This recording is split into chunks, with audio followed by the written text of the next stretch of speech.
Transport Minister Barbara Creecy has dissolved the board of directors of the Road Accident Fund. A statement issued by her department tonight says this follows persistent governance and operational challenges at the RAF, which she says undermined its ability to execute its legislated mandate. Creecy has cited protracted and costly litigation pursued by the Road Accident Fund around the issuing of accounting standards. She's also noted what's been described as the reckless handling of the suspension of the CEO, Letsoalo, which has resulted in him legally challenging that decision. So as well as the frequent case of default judgments made against the RAF, serving to raise its legal costs and undermining its financial stability, among other issues. The minister has indicated that the factors have resulted in a loss of confidence in the board. Creecy says the department has now approached National Treasury to have an interim functionary to act as the accounting authority at the RAF in the interim. Now, in line with the Public Finance Management Act. That is why that request has been made to Treasury. Let's speak further about this now with the independent analyst as well as chartered accountant, Khaya Sithole, who's been watching the developments of the RAF for many months, many years now. Khaya, it's been good to see you as always. Did this board of the RAF that's now been dissolved, did it bring this upon itself? Good evening, and good evening to the viewers. Unfortunately, the board did indeed bring this upon itself.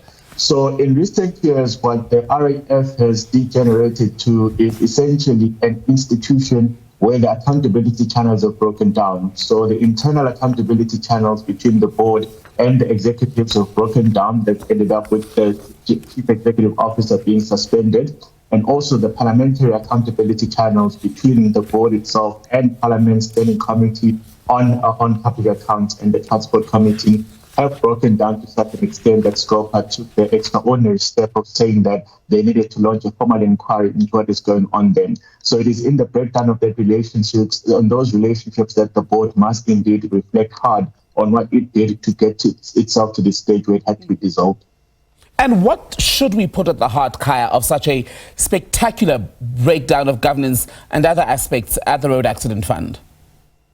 I think quite interestingly for me, the genesis of the problem is really a business model that is quite simply not fit for purpose.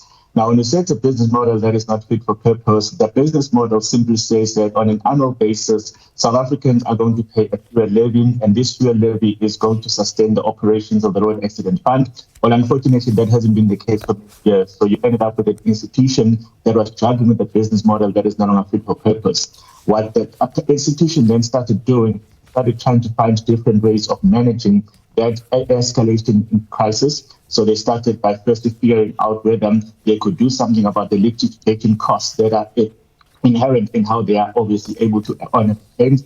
That created matters of litigation, that created a long backlog, which creates more problems for the Road Accident Fund. What they then also did is that they tried to figure out whether they could manage the financial reporting system by obviously adopting a new accounting model, which unfortunately was not approved by the Auditor General or the Accounting Standards Board. So that resulted in a type of escalation in litigation that various committees of Parliament have said needed to be de-escalated, but the board was never able to get that done, or either the board was never able to convince the executive to step down from that litigation. So that's just some of the challenges that we've seen in the past few years. Should then, as per Minister Creecy's statement tonight, this expert advisory panel that's meant to review the Road Accident Fund's business processes and make recommendations when necessary, should it concern itself with the problem that you've just highlighted? Yes, and I think obviously any advisory board that comes in and tries to understand what needs to be done has to deal with the question of historically the business model, and the law has said that the Road Accident Fund must operate in a particular way. The issue is that the economics of either how it's funded or how it really honors the claims have not kept up with that particular model. So that disconnect needs to be resolved.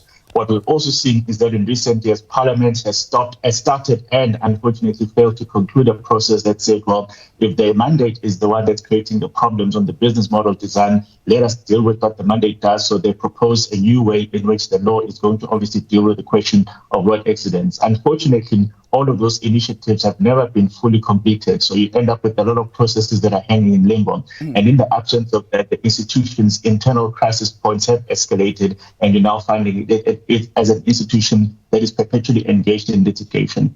And this accounting authority, which Minister Creasy will now ask Treasury to give the approval to have set up, what should it be its first order of business, given just the state of disarray within the Road Accident Fund? I think what it needs to do is firstly deal with the question of the Road Accident Fund, unfortunately, has got a daily problem in that accidents happen on a daily basis. And what that does is that the Road Accident Fund needs to find a way of reaching a meeting of the mind with those that lodge claims on behalf of accident victims. Now, unfortunately, that involves a litigious process currently, which means that it needs to be able to engage those that either represent attorneys or used to represent the panel of attorneys in order to figure out how to manage the question of the pending matters so that those that are coming in can be able to figure out what to do with the entity. Mm-hmm. In the absence of that, you're going to see an escalation in those particular litigation matters. You're going to see an escalation in the default judgments where the Road Accident Fund is not represented. So that's what's happening on the internal operational side. I think what is also quite important is that this committee must then specifically go to Parliament and say that, look, we've been saying for years that we need a new enabling mandate, enabling instrument, which is obviously the bill that has been proposed, and we need to reach finality on that so that we can redesign the Road Accident Fund so it becomes more fit for purpose. Those are the two key issues at this stage. And what implications, Khaya, do you see for the suspended CEO, Collins Letsoalo? He's fighting to get his job back. The battle between himself and this board that's now been dissolved is also one of the reasons why Minister Creasy has decided that its dissolution is most appropriate at this moment. Could it benefit Letsoalo in his ongoing legal battle, you think? No, his contract is coming to an end, and you can imagine that no interim structure of any kind is going to even entertain the idea of extending that contract. The best that can hope for is that this new structure, once it figures out how to obviously manage the institution, will eventually call for applications for the next CEO. Obviously, he's well within his rights to apply. And at that particular point in time, there will then be an evaluation of the type of leader that the institution needs, and then an evaluation of those that have put their names forward before a decision has been made. But I don't think that there is an expectation that his contract is going to be rolled over simply because he demands that it should be so. Kaia Satle, good to have your time.